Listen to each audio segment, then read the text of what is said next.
जय Hind everyone. BSc first semester का 2025 का एग्ज़ाम होने वाला है। ये वीडियो है केमिस्ट्री के सभी इम्पॉर्टेंट क्वेश्चंस की कि अगर आपके एग्ज़ाम को 1 वीक भी बचा है तो आप इन सारे क्वेश्चंस की प्रैक्टिस कर सकते हैं। इससे आपके एग्ज़ाम में काफ़ी हेल्प मिलेगी। सबसे पहला टॉपिक है रिजोनेंस। ये हर साल लॉन्ग आंसर में आता है, कभी कभी 5 नंबर वाले क्वेश्चंस में भी आ जाता है, नहीं तो मैक्सिमम ये 20 या 15 नंबर वाले क्वेश्चंस में आता ही आता है रिजोनेंस। तो रिजोनेंस होता क्या है? सबसे पहले तो रिजोनेंस होता है शिफ्टिंग ऑफ पाई इलेक्ट्रॉन, और जो हमारे पास लोन पेयर होते हैं इनके शिफ्टिंग से रिजोनेंस होता है। ये एक हाइपोथेटिकल प्रोसेस है और इंट्रामोलिकुलर फिनोमिनन है। जैसे कि अगर आपको एग्जांपल देके समझाना हुआ कि रिजोनेंस क्या होता है, जैसे मैंने यहाँ पे स्ट्रक्चर बनाया C double bond O single bond O single bond O, क्योंकि O का एक ही बॉन्ड है तो यहाँ पे माइनस आ जाएगा। ये एक स्ट्रक्चर है, यहाँ पे डबल बॉन्ड है, लेकिन रिजोनेंस में होता क्या है,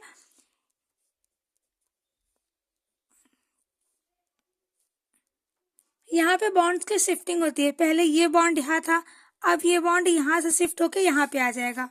फिर इसकी एक कंडीशन और हो सकती है कि ये बॉन्ड शिफ्ट होके तीसरे वाले ऑक्सीजन पे आ जाए, तो यहाँ पे दोनों जगह निगेटिव हो जाएंगे। तो ये जो डीलोकलाइजेशन होता है पाई इलेक्ट्रॉन का या फिर लोन पेयर का किसी स्ट्रक्चर में, तो उसे ही हम लोग रिजोनेंस कहते हैं।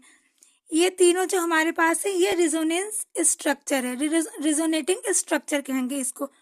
और इन तीनों का जो हम एक हाइब्रिड स्ट्रक्चर बनाएंगे वो भी आपको एग्जाम में बना के दिखाना रहेगा।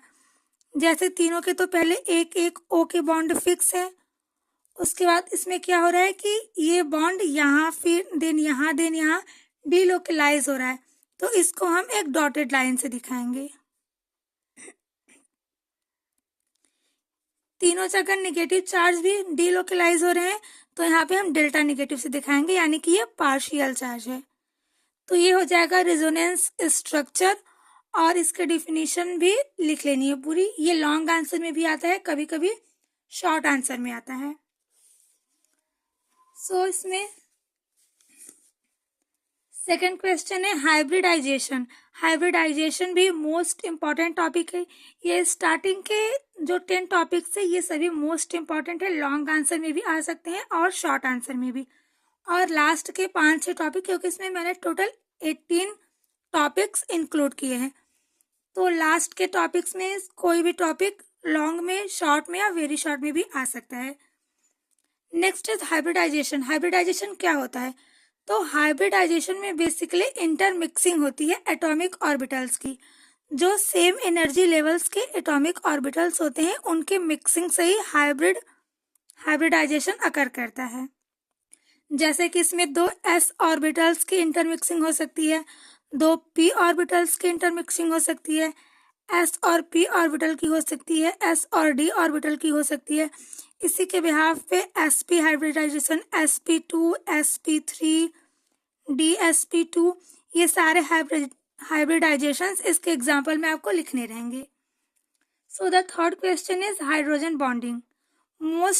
ये तो most of the most important topic है हाइड्रोजन बॉन्डिंग। बात करें हाइड्रोजन बॉन्डिंग की, तो इसमें हाइड्रोजन बॉन्डिंग को डॉटेड लाइन से दिखाया जाता है। जैसे कि यहाँ पे स्ट्रक्चर बनाएंगे H एंड F का, ये है हाइड्रोजन फ्लोराइड। यहाँ पे ये कोवैलेंट बॉन्ड से जुड़ा हुआ है।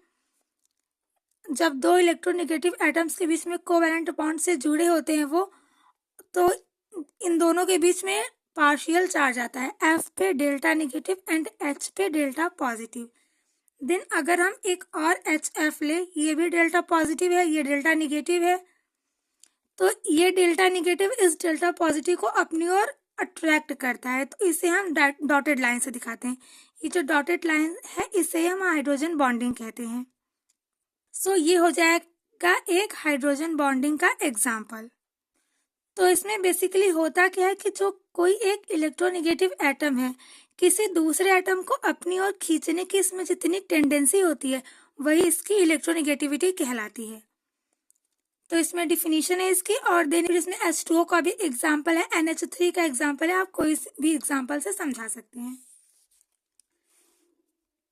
Then fourth is MOT। MOT का फुल फॉर्म होता है मॉलिक्यूलर ऑर्बिटल थियरी।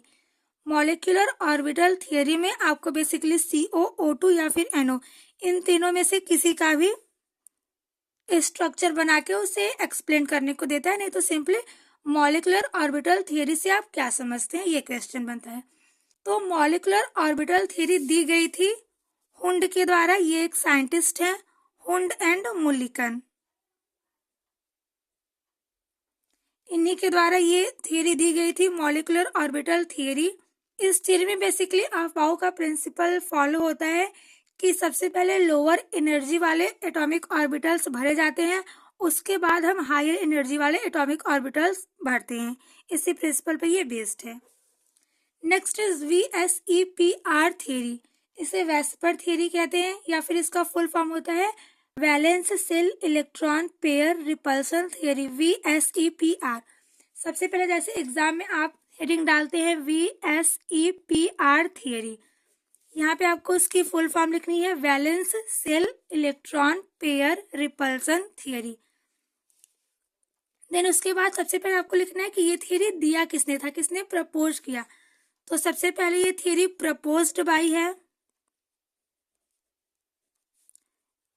साइंटिस्ट है सिग्विक एंड पोवेल, उन्हीं के द्वारा ये थियरी सबसे पहले प्रपोज की गई। फिर इस थियरी में जब कुछ कमी थी तो इसे मॉडिफाइड किया गया। तो इस थियरी को मॉडिफाई किसने किया, तो मॉडिफाइड बाय गिलेस्पी। गिलेस्पी एक साइंटिस्ट है, सबसे पहले उन्होंने मॉडिफाई किया, एंड देन नाइहॉल्म। ये दो साइंटिस्ट हैं जिन्होंने इस थियरी को प्रपोज किया था और फिर इसे मॉडिफाई किया था 1957 में। सो इस ये थियरी में बेसिकली होता क्या है, तो इसमें एक मेन फार्मूला है जो इस थियरी की कह सकते एक तरह से जान है, तो वो है EP equal to BP plus LP plus negative charge. Theory में मेन फॉर्मूला यही है कि इसमें कितने इलेक्ट्रॉन पेयर है, तो उसका होगा बॉन्ड पेयर। बॉन्ड पेयर में केवल हम सिग्मा बॉन्ड को काउंट करते हैं, bond pair plus lone pair plus negative charge, इसी फॉर्मूले से कैलकुलेट होता है ये valence shell electron pair repulsion theory. Then next is Fajans rule. Fajans rule normally 5 number या 7 नंबर वाले क्वेश्चंस में आता है। फजान्स रूल हमको बताता है परसेंटेज कोवैलेंट कैरेक्टर किसी भी आयनिक कंपाउंड में। फजान्स रूल में होता क्या है, तो जैसे कि एक निगेटिवली चार्ज है, यहाँ पे चारों ओर इलेक्ट्रॉन फैले हुए हैं, जब इसके पास हम कोई पॉजिटिवली चार्ज आयन लाते हैं या एटम कुछ भी लाते हैं, तो इसमें ये सारे इलेक्ट्रॉन क्लाउड का फॉर्म कर लेते हैं। ये होता है कटायन एंड दिस इज अनायन। यहाँ पे इलेक्ट्रॉन क्लाउड फॉर्म होता है, फिर वो किस तरह से काम करता है, कैसे वो कोवैलेंट कैरेक्टर बताता है किसी आयनिक कंपाउंड में, these all are discussed in Fajans rule.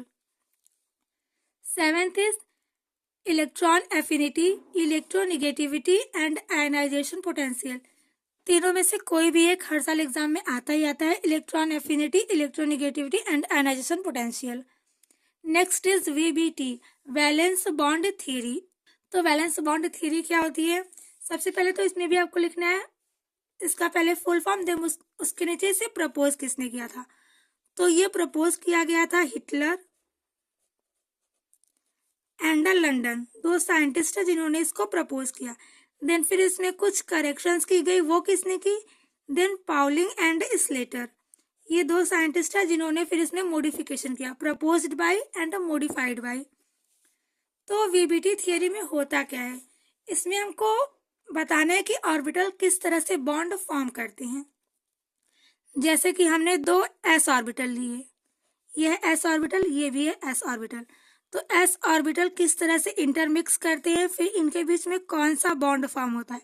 दो s orbital sigma bond form करते हैं। दो p ऑर्बिटल जब मिलते हैं, p ऑर्बिटल दो तरीके से मिल सकते हैं, ये एक तो हो गया p बॉन्ड का फॉर्मेशन, और p बॉन्ड इस तरह से भी मिल सकते हैं,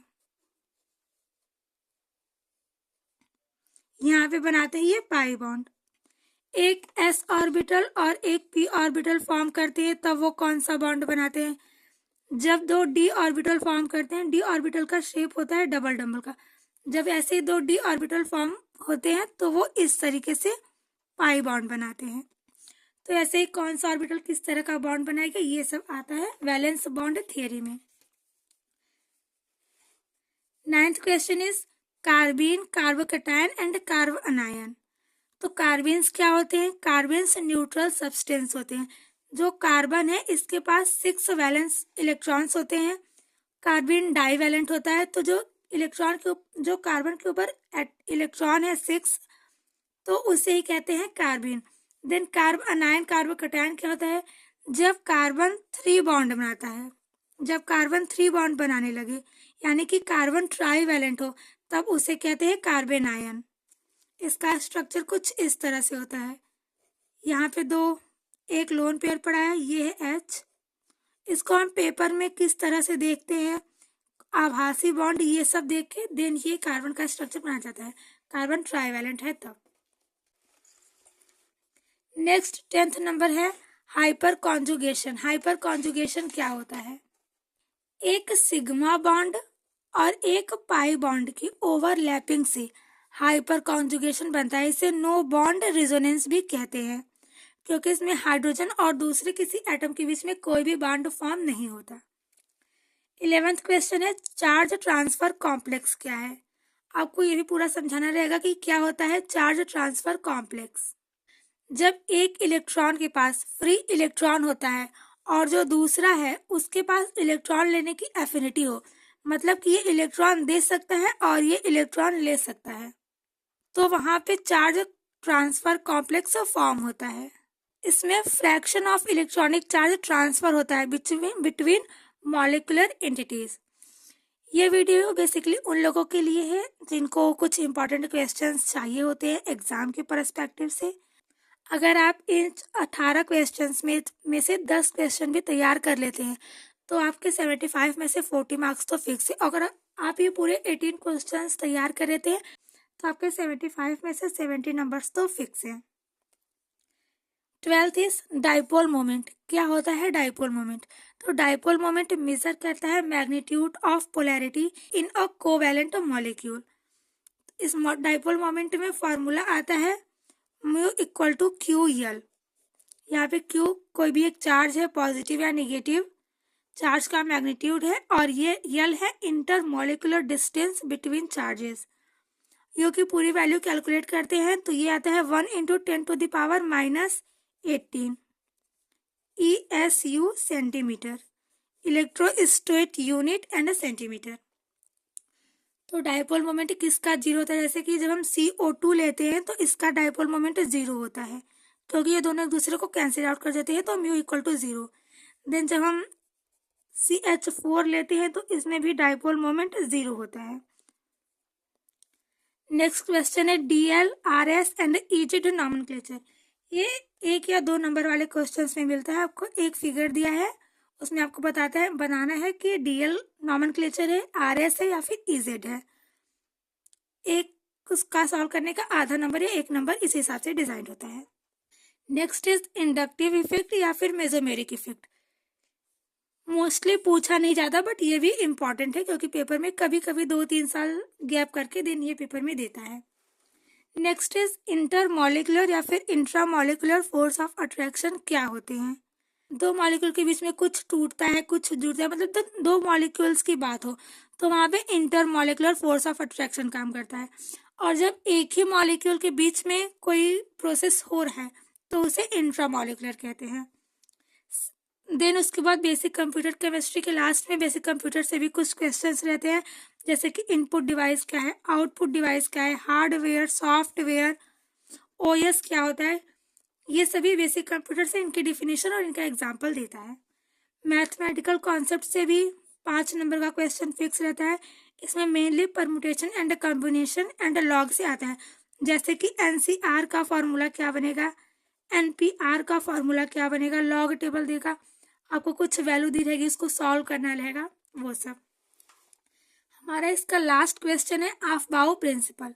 अफबाउ प्रिंसिपल क्या है, हुंड प्रिंसिपल क्या है एंड पाउलिस एक्सक्लूजन प्रिंसिपल क्या है। अफबाउ प्रिंसिपल सबसे पहले लोएस्ट एनर्जी ऑर्बिटल्स फिल होंगे, उसके बाद ही हायर एनर्जी ऑर्बिटल्स फिल होते हैं। सबसे पहले इलेक्ट्रॉन लोअर एनर्जी लेवल्स में आते हैं। पॉलिक एक्सक्लूजन प्रिंसिपल हमें इलेक्ट्रॉन की अरेंजमेंट किसी एटम या मॉलिक्यूल में कैसी है ये समझने में हेल्प करता है।